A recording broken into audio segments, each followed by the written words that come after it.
Too many people in our fan base and in the media are trying to pick a side in a Caleb Williams versus Justin Fields debate.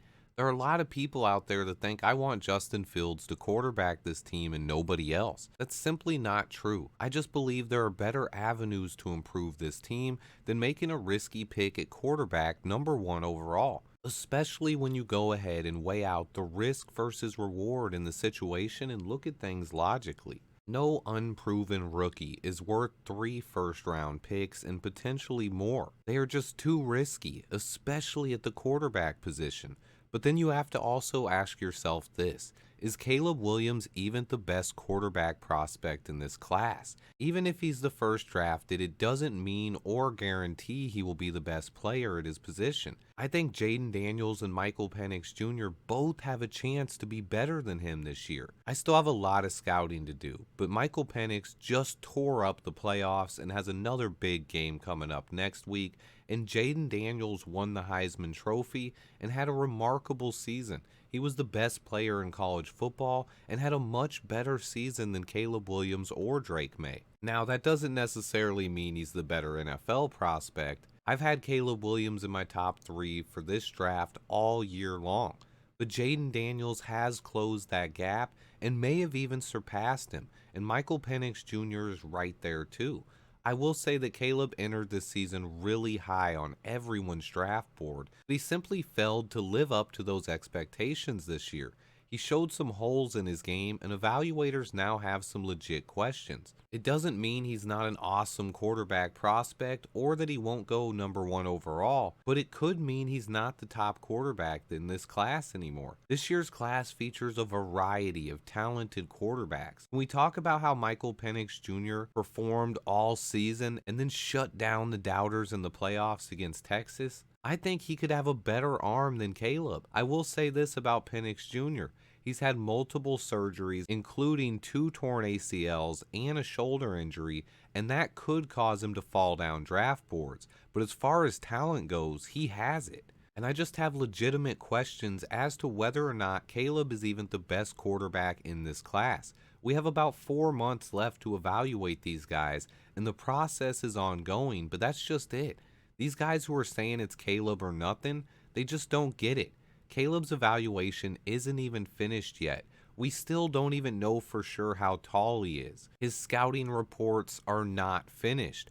GMs and scouts will spend the next 2 to 3 months tearing through all of these guys' tape and then measuring them up and interviewing them. Quarterback is the one position in the NFL that's more reliant on what's inside a player's head than the physical abilities he brings to the field. You can have all the talent in the world, but if you don't have the right personality, leadership traits, and work ethic, you will never be successful in the NFL as a quarterback. And that's one of the most overlooked points in this entire debate. Quarterback is simply the hardest position to predict how their success translates into the NFL. Every position requires players to study and take the game seriously and watch film, but none depend on work ethic and mental aptitude as much as the QB position does. And my biggest point to this is we simply have no idea which quarterback will be the best in this year's class. I don't understand the obsession with Caleb Williams. Yes, he was incredible last year, and he looked like a sure thing to go #1 overall,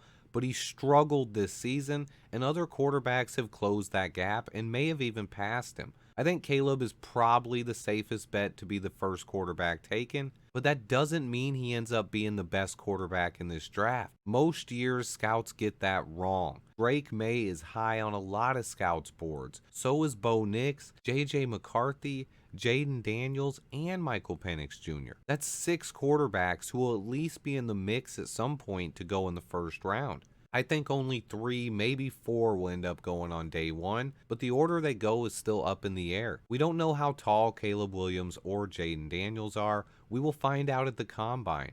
Until then, it's unhealthy to obsess over one QB prospect, especially one that grew up as a Packer fan and has questionable leadership skills. I will be breaking down and studying all of the top quarterbacks in this draft, even more over the next few months. I've already watched a ton of film on Caleb Williams. To me, I see holes in his game That video is coming soon. But the biggest problem with the people who don't like Justin Fields and want Caleb Williams is Caleb has a lot of the same issues that Justin Fields does. To me, my biggest point is I trust Ryan Poles to do what's best for the Chicago Bears, and I will root for this team no matter who the quarterback is. I just think it's important to poke holes in the narratives that go around about this team. Recently, I asked a Justin Fields hater. He said that we have to draft Caleb Williams, so I asked him a perfectly logical question. I said, I get you love Caleb Williams, but do you think it's possible the Bears would be better off by trading down and getting 3 first-round picks, even if you don't want Fields here at all, and you want a quarterback no matter what? You could still end up with Jaden Daniels or Michael Penix Jr. plus 3 first-round picks. Wouldn't that be the smarter route to go, rather than risking it all on one guy, especially with such a young and ascending roster? The response I got was, no, because Caleb Williams is a generational talent, and you don't pass up guys like that. Ugh.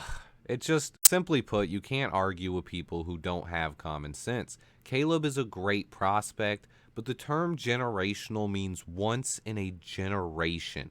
And Caleb is not generational. He's a really, really good prospect.